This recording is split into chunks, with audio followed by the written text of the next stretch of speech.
सबों को जयशु। पूजन पतदी वर्ष के आगमन काल के दूसरे सप्ताह में हम प्रवेश करते हैं।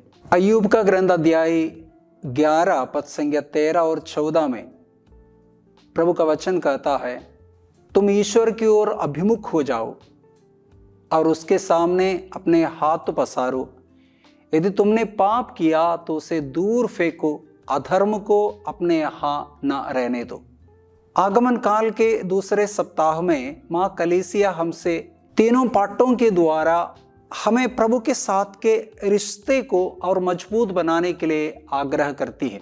आज का पहला पाठ नबी यशायाह के ग्रंथ से लिया गया है। अध्याय 11 1 से 10 तक वचनों के द्वारा प्रभु हमें ये शिक्षा देता है। दाऊद का वंश पूरी तरह नष्ट नहीं हुई और उसकी जड़ से एक अंगूर फूटेगा। ये अंगूर प्रभु मसीह है और उनके राज्य काल में सभी जगह शांति ही शांति होगा।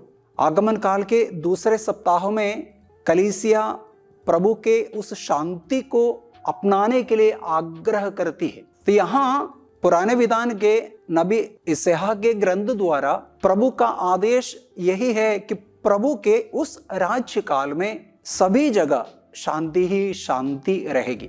उनके राज्य में भेड़िया मेमने के साथ रहेगा, चीता बकरी के बगल में लेट जाएगा। यानी हर प्रकार के जानवर, चाहे जंगली जानवर भी क्यों न हो, रेंगने वाले सभी जीव जंतु एक साथ मेल प्रेम में रहेगा। ऐसे एक राज्य की स्थापना करने वाले उस खुदा की हम इंतजार करते हैं। आज के भजन अनुवाक्य में भी प्रभु के राज्य काल में न्याय फलेगा फूलेगा और अपार शांति सदा सर्वदा छाई रहेगी। इस वचन के द्वारा भी प्रभु हमें ये बात सिखाना चाहते हैं। प्रभु के उस राज्य में सभी जगह शांति ही शांति रहेगी।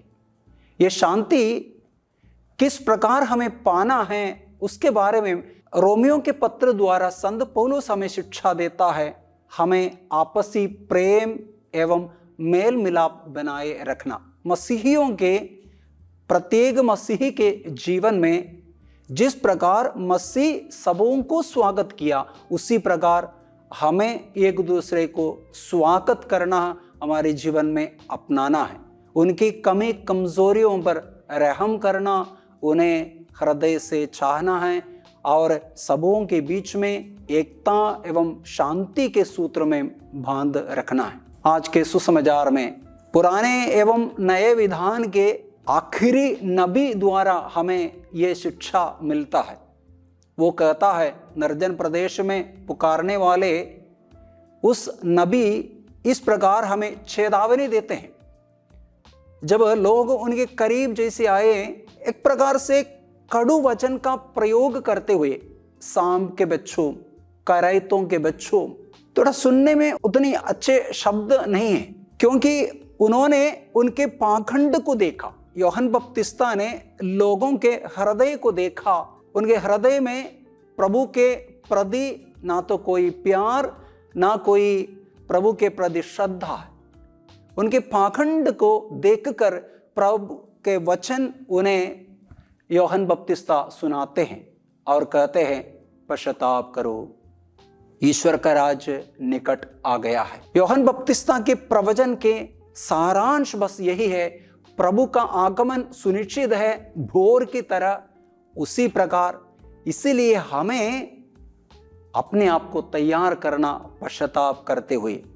प्रभु यीशु अपने प्रवचन की शुरुआत भी इसी प्रकार करता है। मत्ती के सुसमाचार अध्याय 4 पद संख्या 17 में यीशु ने जब मिशन कार्य की शुरुआत किया, पश्चाताप करो, सुसमाचार में विश्वास करो, इन शब्दों से शुरू करता है। मार्कुस के सुसमाचार अध्याय 6 पद संख्या 12 में जब यीशु अपने शिष्यों को भेजता है, शिष्यों ने भी पश्चाताप का उपदेश देते हुए लोगों को संदेश देता है।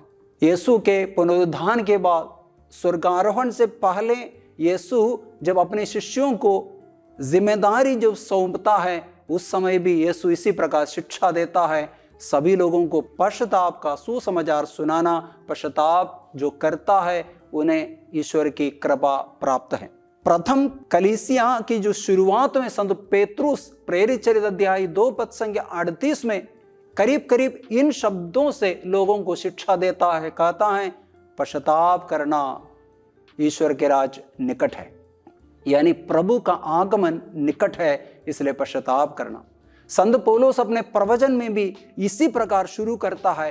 प्रेरित चरित अध्याय 13 में संत पौलुस जब लोगों को शिक्षा देता है, पश्चाताप करने के लिए लोगों से आग्रह करते हैं। प्रियजनों, पूरे धर्म ग्रंथ में नबियों के द्वारा या आज के तीनों पाठों के द्वारा आगमन काल के दूसरे रविवार में माँ कलीसिया हमसे ये चाहती है कि हम प्रभु का आगमन, ये प्रभु जो शांति हमें देता है, वो शांति यदि अनुभव करना है, पाना है, तो हमें पश्चाताप करना।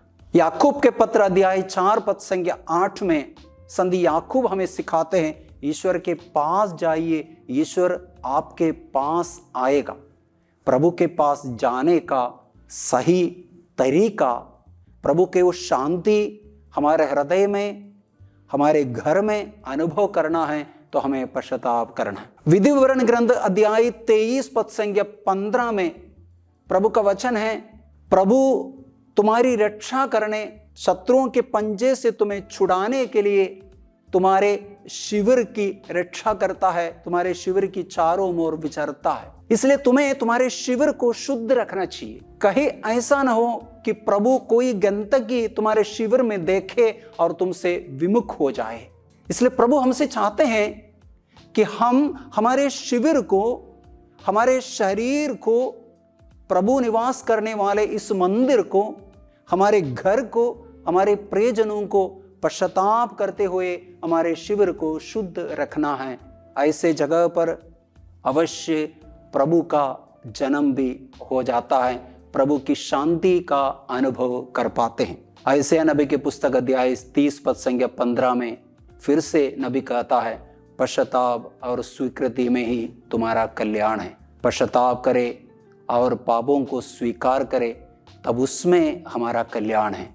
तो आइए प्रियजनों, इस इतवार में हम जैसे इस महीने की शुरुआत में, इस आगमन काल के दूसरे इतवार में हम कुछ निर्णय लेने के लिए कोशिश करें। कुछ समय प्रभु के साथ बिताने का फैसला करें। अच्छे पाप स्वीकार करते हुए सारे पापों को, अधर्म को हमारे जीवन से दूर करते हुए उस मुक्तिदाता को हमारे हृदयों में स्वीकार करने के लिए परिश्रम करें। जब हम पश्चाताप करता है, प्रभु का वचन है, पश्चाताप करने वालों पर प्रभु दया करता है। तो आइए यूहन्ना बपतिस्ता के और आज के सभी पाठों के सारांश को हम अपनाए, ताकि प्रभु का जन्म मेरे और आपके हृदय में हो। चरणी में जन्म लेने वाले उस खुदा का आशीर्वाद हम सबों के साथ सदा बना रहे।